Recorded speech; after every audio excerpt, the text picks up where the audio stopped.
Guys, get up to the ball!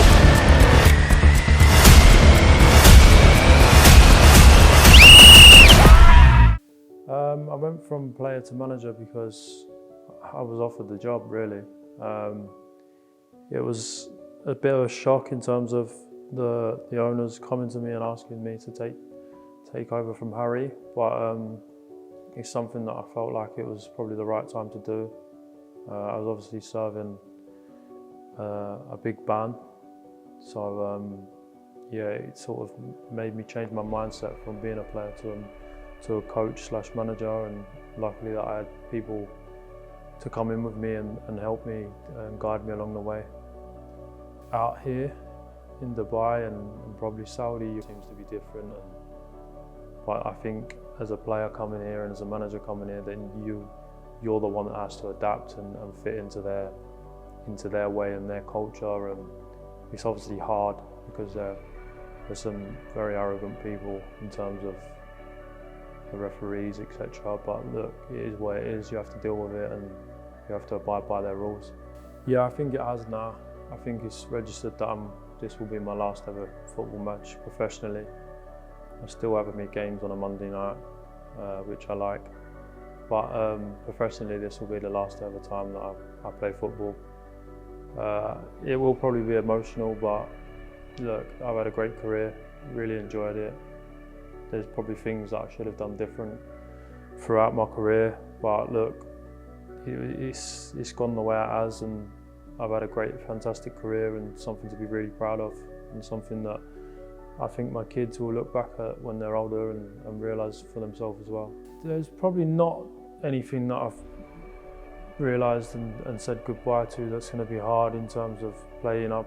I'm at the point now in my mind that, like, I go home from training, and at the moment when I've been coaching, and like, I like to eat what I want, sit in front of the laptop, digest training, and then just enjoy being with my family and etc. But yeah, I'd say that's the biggest thing that I've enjoyed, where before I'd go home and you'd be eating salads, yogurts, fruit, and at least I can just live my life now. The person that probably comes to mind would probably be, if that I'd like them to be there at the game, would probably just be my mum and dad, because they're the ones that drove me all up and down the country when I was a child.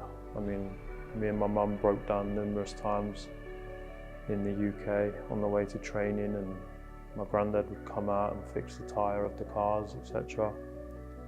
So for them it's probably emotional, and I remember playing for England at Wembley, and you get a bit teary because, like, you're there singing the national anthem, and you know that your mum and dad are in the stand, and it's basically all the hard work's paid off for them, and they get to see their boy obviously achieve his dreams and goals.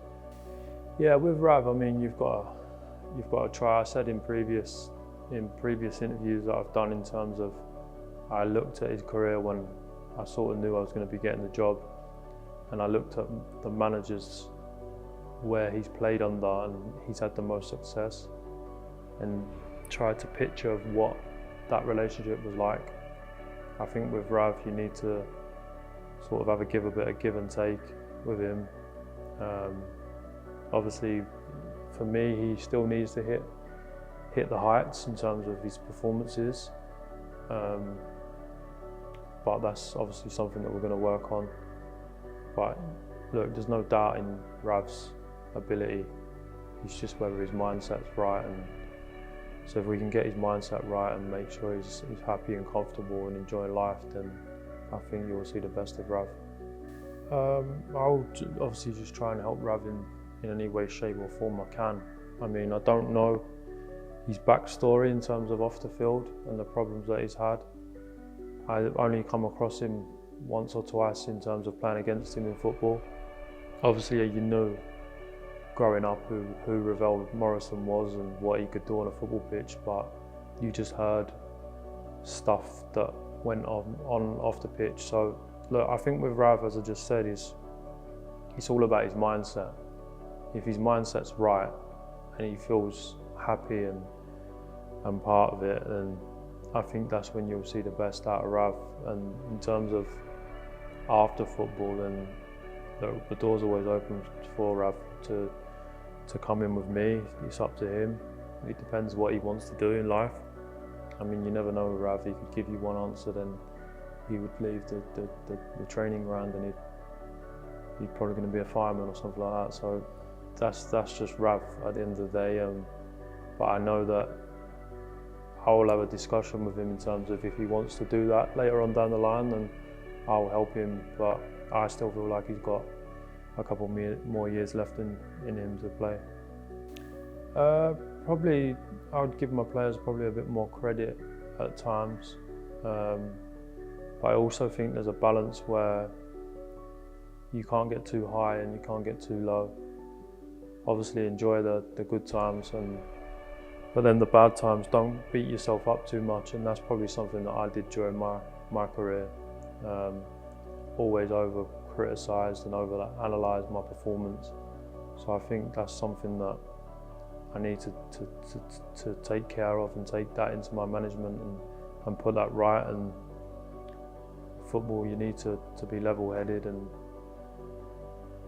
and I think if I can do that, and I think one guy that I look at in terms of that, who was very good at that, was Eddie Howe, and I learned a lot from him in terms of that. So if I can take that into my career, then brilliant.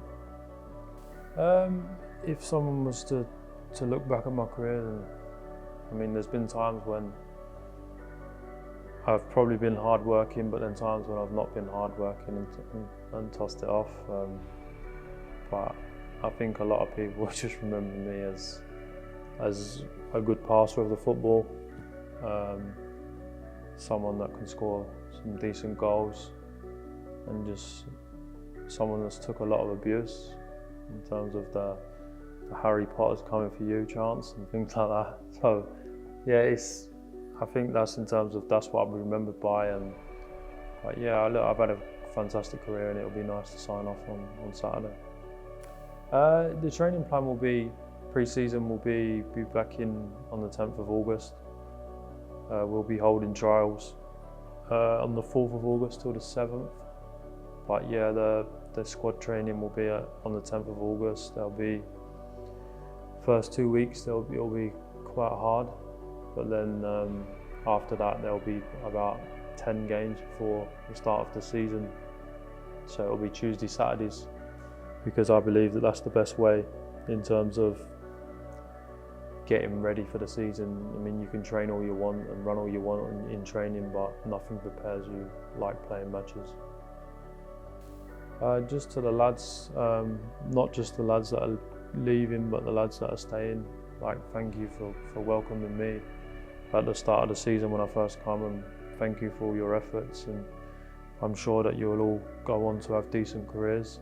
But as I told them, since I've been a manager, that they need to make the most of it, because before you know it, your career's ending.